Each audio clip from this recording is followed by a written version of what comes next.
presentó la posibilidad de una sociedad pluralista en la que gente con creencias y concepciones del mundo diferentes, sin embargo, podían vivir en paz, sin matarse unos a otros, ¿no? Y la tolerancia sería, si uno lee, lo que haría posible esa coexistencia pacífica en una sociedad de gente diversa, en una sociedad plural, cuando no incluso podría perfectamente identificarse con él. De lo que parece deducirse, y con frecuencia se deduce, la más estrecha asociación entre tolerancia y pluralismo. Insisto, este es un lugar común, como ahora señalaré, que lleva a tomar la tolerancia como la virtud por antonomasia del pluralismo. Bueno, no obstante su amplia difusión, sin embargo, me parece que este tópico encierra un serio equívoco, o puede dar lugar a serios malentendidos, por dos razones. Primero, porque creo que supone una mala concepción del concepto de tolerancia desde el punto de vista filosófico. Especialmente si se confunden los dos sentidos de pluralismo que hemos distinguido antes. Y segundo, esa confusión conceptual implica el riesgo de una grave distorsión histórica en cuanto al papel histórico que ha jugado la tolerancia en el nacimiento de una sociedad pluralista. El problema está, si se quiere, en lo que hoy entendemos por tolerancia. A veces utilizamos el concepto de tolerancia y no nos damos cuenta de hasta qué punto ese concepto ha cambiado, y ha cambiado de manera muy acusada en el uso contemporáneo, especialmente en las últimas décadas, las últimas 2 décadas. Pondré algunos ejemplos. En un trabajo que dediqué a este asunto hace ya tiempo, citaba con motivo de un artículo en el periódico, en El País, de Kofi Annan, cuando, con motivo del cincuentenario de la Declaración Universal de Derechos Humanos del 48. Y me acuerdo, venía a decir, Kofi Annan venía a subrayar lo que era el papel crucial que tenía la tolerancia como condición del pluralismo. Y venía a decir, cito, la tolerancia, base de la sociedad civil y de la paz, nos permite ver, dice, en la diversidad de culturas, no un obstáculo para el respeto a los derechos humanos, o lo que es peor, una justificación de sus violaciones, sino una fuente de riqueza, el tópico, en la que todos debemos beber. Fijaros que hay dos cambios en esta forma de entender la tolerancia. Primero, el objeto de la tolerancia. Mientras que tradicionalmente eran sobre todo las diferencias religiosas las que suscitaban la discrepancia y por tanto las que necesitaban tolerancia religiosa, hoy parece que el foco de atención está puesto en el pluralismo cultural, en las diferencias etnoculturales. De hecho, lo he comprobado alguna vez. A mis estudiantes alguna vez les hablo de pluralismo y los dejo hablar sin clarificar. Inmediatamente empiezan a hablar de pluralismo cultural. Parece que es casi una especie de tendencia. Pero lo que más me interesa, aunque esto merecería algún comentario, lo que más me interesa es el segundo cambio, el segundo rasgo que aparece en esta mutación del concepto de tolerancia. Y es la clase de actitud que identificamos como tolerante. Ahora se entiende la tolerancia como una actitud que es resueltamente afirmativa ante el pluralismo, que nos lleva a contemplar, como dice Kofi Annan, la diversidad como una fuente de riqueza y no de dificultades. Vendría a confundirse, por tanto, con el pluralismo en sentido normativo, con el segundo sentido de pluralismo que he señalado, pues consistiría en ver la diversidad como algo beneficioso y enriquecedor. Seguramente nadie ha hecho más por patrocinar esta nueva comprensión o interpretación o este nuevo uso del término tolerancia que la UNESCO.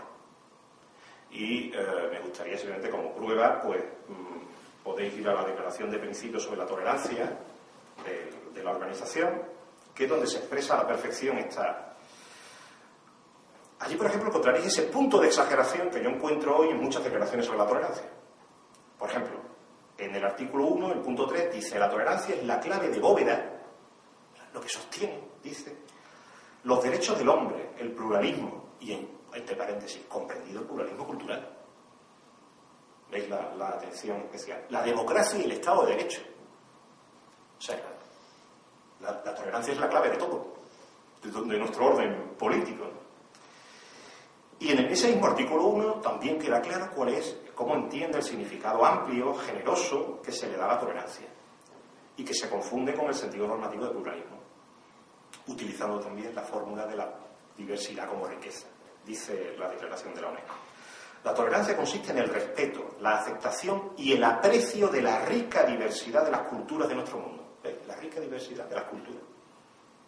De nuevo el foco puesto sobre la idea de las diferencias culturales. de nuestra forma de expresión y de nuestros diferentes medios de ser humano. Bueno, alguien podría decir, bueno, pero vamos a ver, uno es un artículo de opinión, el otro es una declaración negociada políticamente, tampoco vamos a pedir especiales precisiones.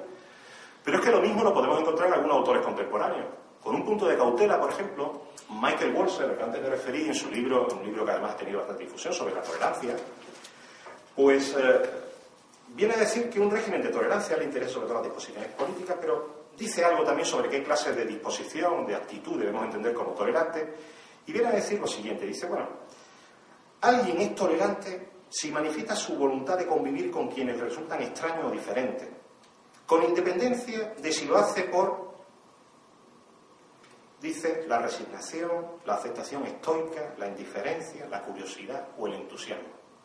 Fijaros que el abanico de actitudes posibles, todo ese abanico de actitudes posibles, a juicio de Walzer, merecería el nombre de tolerancia. Ese amplio abanico.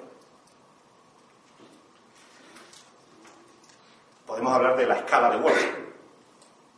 Si utilizamos esta escala de Walzer, lo que veremos es que los textos de la UNESCO o del texto de Annan, que he citado antes, lo que hacen es mover la concepción de la tolerancia desde las actitudes menos exigentes, la resignación, hacia las más generosas, o es la curiosidad o el entusiasmo, decididamente.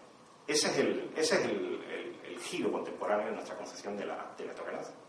Bueno, mi intención aquí no es poner en duda los buenos propósitos de los textos de la UNESCO, ni poner en duda de que la convivencia entre personas diferentes puede exigir un cierto grado de curiosidad y de entusiasmo. Me parecen bienvenidas esas actitudes. Mi duda se refiere única y exclusivamente a si podemos llamar tolerancia a eso. Si realmente eso es la tolerancia. Y si al llamar tolerancia a eso, no estamos perdiendo alguna otra cosa y distorsionando el mismo sentido de tolerancia. De tal manera que incluso cuando miramos hacia atrás y tratamos de reconstruir y decimos que la tolerancia está a la base del pluralismo, a lo mejor malinterpretamos esa tesis. Esa es la cuestión que me gustaría defender. Y simplemente apelaría a vuestras intuiciones lingüísticas, ¿no? Esto me entusiasma, si lo considero decididamente positivo. ¿Así que lo tolero? Suena raro. Insisto, eso parece que va contra nuestras intuiciones lingüísticas a la hora de usar el término tolerancia o tolerante. ¿Realmente tolero aquello que suscita mi curiosidad o el entusiasmo? Yo incluso añadiría, ¿de verdad tolero aquello que me resulta indiferente? Si me permiten, voy a hacer dediqué un trabajo hace tiempo, dediqué un trabajo a este asunto, así que voy a citarme de mí mismo y voy a hacer un breve análisis de cómo creo que deberíamos entender el término tolerancia. Y creo que con frecuencia este tipo de cosas se elucidan, ¿no? Se discuten mucho mejor si ponemos algún ejemplo. En lugar de hablar, por ejemplo, de las diferencias culturales y de la tolerancia de las grandes entre comunidades culturales y cosas así, simplemente acudimos a simples ejemplos de la vida cotidiana. Uno tiene una pareja que es fumadora, un amigo que es fumador y tolera que fume en su presencia o deja que su hijo fume. Si analizamos algún ejemplo cotidiano, corriente, de eso que llamamos tolerancia, lo primero que resulta es que solo toleramos aquellos que en algún sentido nos parece mal, equivocado, erróneo o perjudicial, en alguno de los sentidos posibles. Es decir, si yo creyera que fumar es un hábito saludable, pues no habría nada propiamente que tolerar. Por tanto, y esto podemos señalarlo como la primera circunstancia, la primera condición de la tolerancia, se refiere a la diversidad, pero no precisamente para asociar a ello un valor positivo, sino un valor negativo, en la medida en que suscita o despierta desaprobación y disgusto. En segundo lugar, también es importante que tengamos la posibilidad, que esté yo en la situación de poder impedir o interferir o perseguir esa conducta que tolero. Quiero decir, no tolero el mal tiempo. Fijaros la resignación. Me puedo resignar al mal tiempo, pero no lo tolero. Solo en la medida en que puedo tratar de impedirlo, puede decirse que tolero. En otras palabras, lo que estoy diciendo es que si unimos estas dos condiciones, es que cuando hablamos de tolerancia, hablamos de permitir algo que me parece mal. Lo permito. permito. Claro, esto suscita también alguna dificultad. Bueno, hay una cita de Maurice Cranston que tenía aquí, que quizá yo creo que expresa muy bien, resume muy bien la dificultad de la tolerancia. Es decir, permito algo a pesar de que me parece mal. Me parece que esa tensión, como ahora señalaré, es lo que constituye la dificultad de la tolerancia. Y me parece que convertirla o identificarla con la aceptación entusiasta o curiosa del pluralismo trivializa. Dice Maurice Cranston, tolerancia es una política de permitir pacientemente la presencia de algo que me disgusta o que desapruebo. La tolerancia debe ser distinguida, dice, por tanto, de la libertad, porque implica la existencia que es creída de algo que se cree que es desagradable o malo. Claro, esto plantea otra cuestión. Si enfatizamos este asunto, se trata de algo, aquello que toleramos es algo malo, esto plantea algún problema. Bueno, y entonces, ¿esto cómo puede ser una virtud? ¿Cómo puede ser una virtud? ¿Qué hay de bueno en permitir algo malo? Es una buena pregunta. ¿Qué hay de bueno en permitir algo malo? Bueno, la razón es que el análisis no es completo si no tenemos en cuenta por lo que yo ya he llamado el conflicto que se da dentro de quien tolera, el conflicto de razones.